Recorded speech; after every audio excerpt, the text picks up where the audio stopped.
September 29, 1982. 6:30 a.m. Elk Grove Village, Illinois. 12-year-old Mary Kellerman wakes up feeling unwell. A scratchy throat. A minor headache. Her parents do what parents have done millions of times before. They reach into the medicine cabinet. They offer her solace in the form of a common analgesic. The mundane act of treating a headache is an act of supreme trust. You trust the manufacturer. You trust the pharmacy. You trust the science that tells you this small, red and white capsule will ease your pain. Mary Kellerman took 1 capsule of extra-strength Tylenol. Within minutes, she was dead. This was not the start of a medical mystery. It was the introduction of a new kind of terror.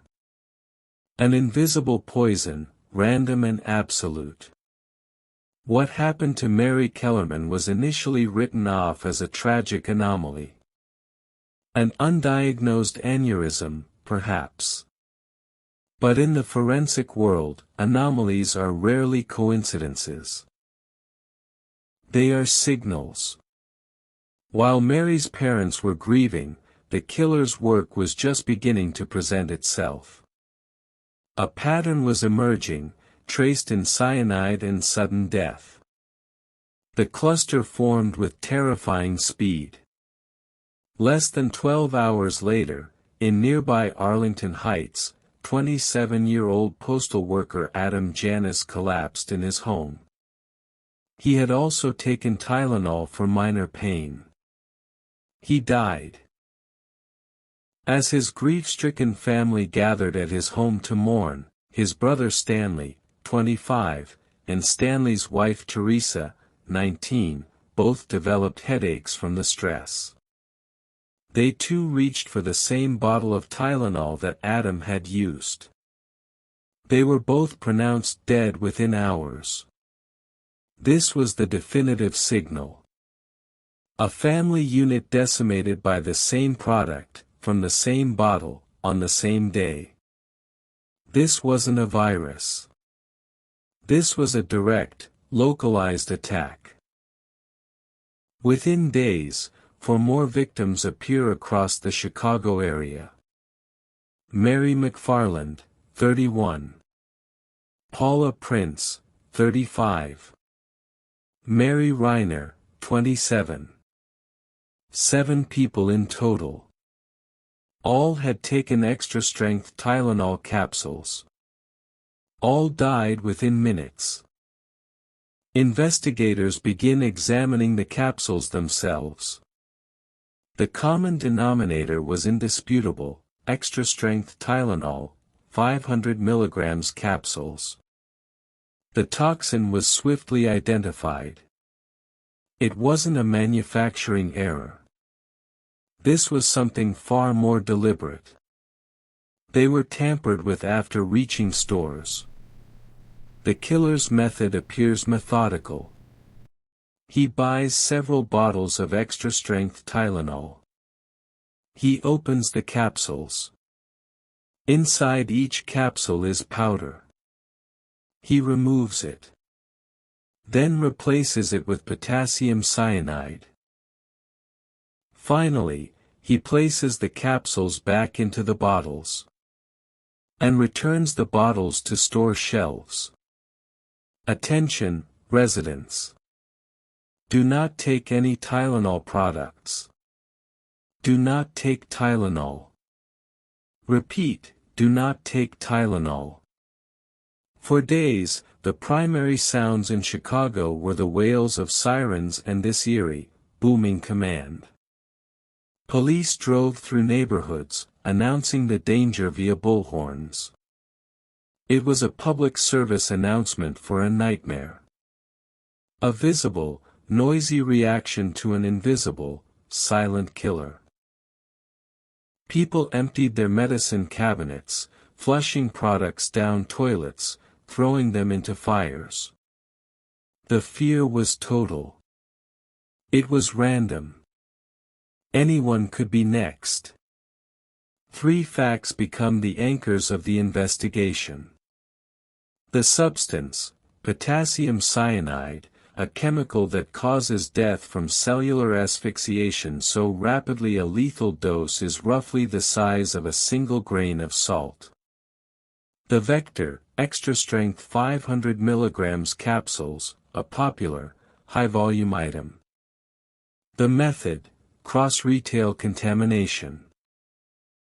The killer had no target. He was hunting a city.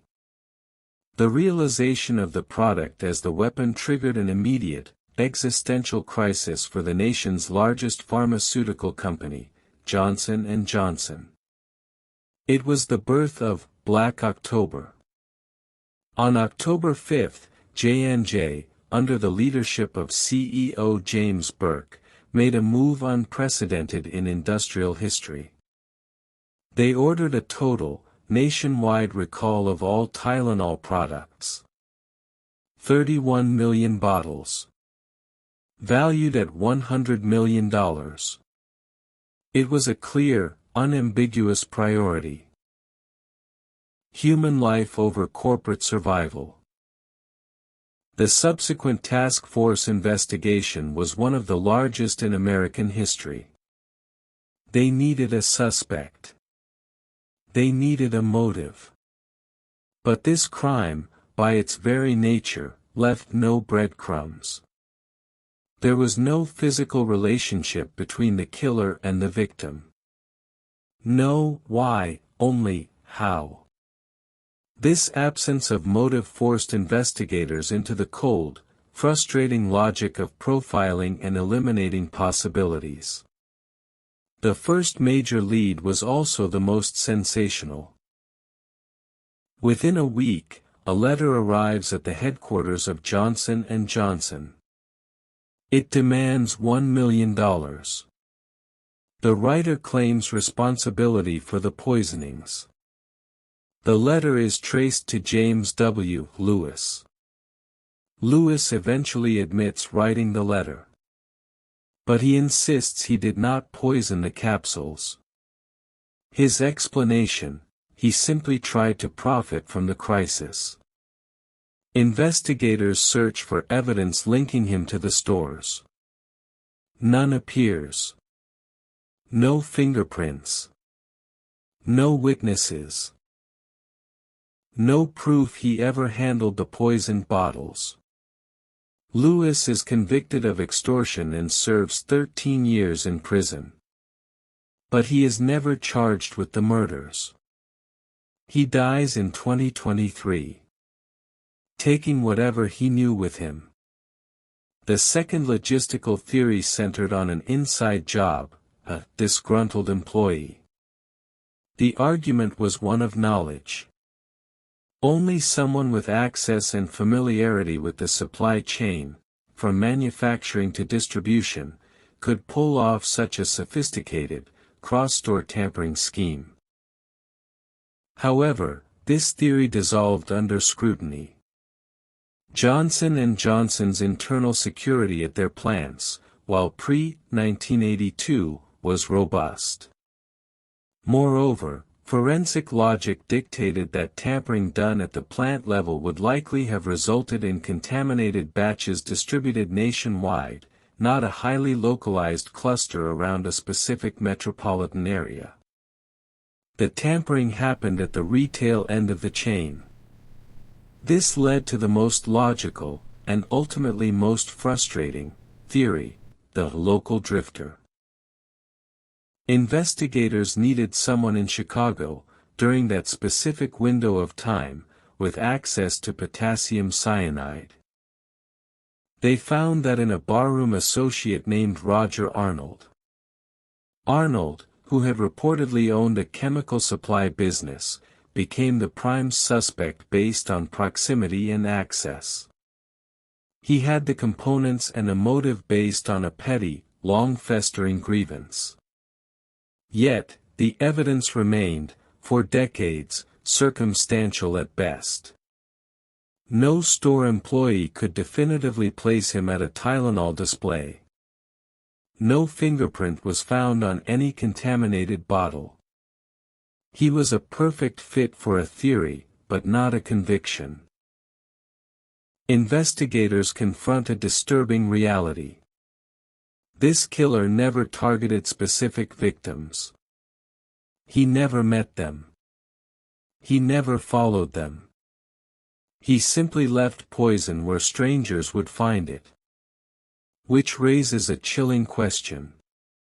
How do you catch a killer who never meets his victims? And decades later, another question remains. Could it happen again in the digital age? The murders leave a permanent mark on consumer safety. Before 1982, medicine bottles were simple containers. Easy to open. Easy to reseal. After the Tylenol murders, everything changes. Manufacturers introduce tamper-evident packaging. Foil seals. Plastic neck bands. Child-resistant caps. Every time someone opens a medicine bottle today, they see those barriers. They exist because of Chicago. Because 7 people trusted a capsule that had been turned into a weapon. And because one person, somewhere in that city, chose randomness as a method of murder. The identity of that person remains unknown. The Chicago Tylenol killer has never been caught. And the bottles that changed the world still leave investigators with one final truth. Sometimes the most terrifying crimes are not the ones we understand, but the ones we never solve.